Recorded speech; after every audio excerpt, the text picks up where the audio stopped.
What's up, inmates? This is Peixe here with 100B of the cellblock Scorch. This is a Scorch that I was surprised to win. The prompt was Platonically Yours from Bones. It's called Yours First and Forever, and let's get on with it.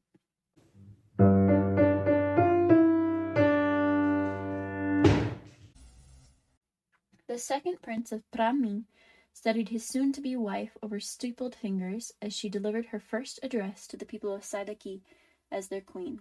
It was brilliant, really, how adeptly she was destroying all his father's carefully laid plans. Citizens, all my life I have studied and worked to become a woman worthy to lead you all. In every laborious lesson and with each painstaking step, I have loved you. I pushed myself to be the best for your sakes, and for 18 years I have been exclusively yours, my people. Today I take the crown for your sakes, but in doing so, I am no longer yours alone. I must now lend myself to relations between the foreign nations as well. Remember, though I may falter in this path, though I may journey to other kingdoms, I am yours, first and forever.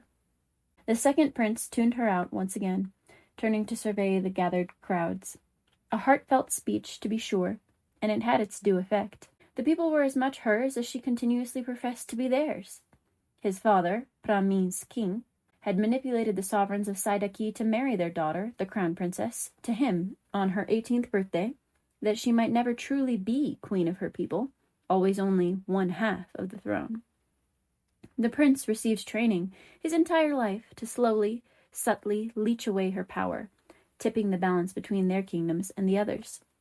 Apparently, his father had underestimated the young princess. Over the course of half an hour, she had moved the people thoroughly to her side, all but declaring her marriage to them. The effect being, when she wed him second that day, that he would appear nothing more than royal consort before the country. They would see only their queen, and act on that loyalty alone. Clever girl. This whole thing might not be a waste of his time after all.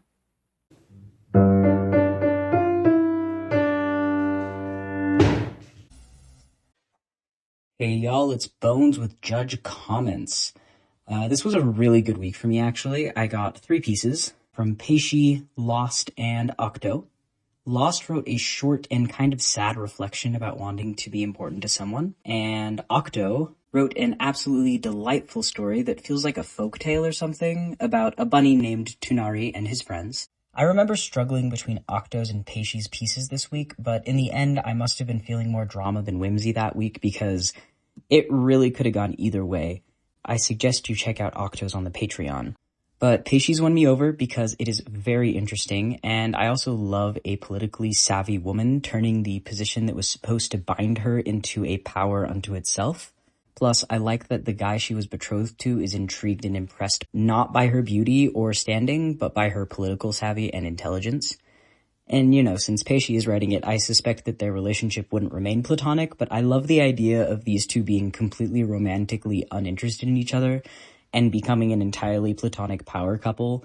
And since it didn't indicate anything further than that in the piece, I choose to believe that's how it will go.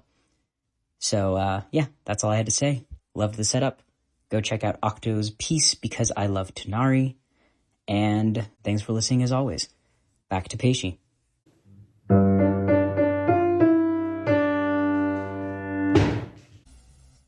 Right.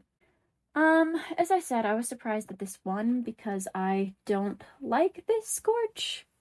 I don't feel like I put very much effort into it, and I don't really love how it turned out. Also, the laziness of I didn't name either party who was getting married. I didn't name the queen and I didn't name the consort. And the names for the countries, I know I was being lazy because these are contractions of phrases in Portuguese.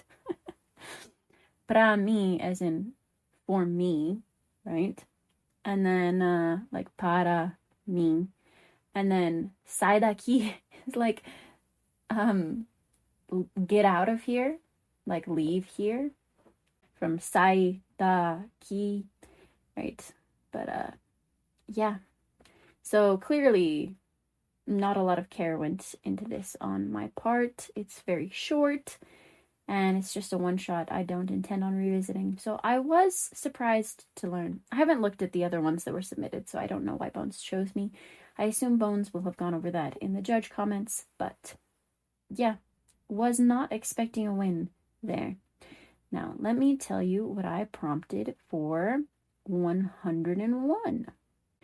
I said, the lost city of Atlantis. And I'll tell you right now, I adore The Legend of Atlantis. So I am very unsurprised that that is what I prompted. But I hope you enjoyed the brief little piece, and I hope that all of you inmates are having a lovely time in your lives. And if you're not, I hope that things become better. That's all I have for you. Keep those fires burning, y'all. The Cellblock Scorch is a production of Stellacore, an independent group of nerds sharing their obsessions with the world.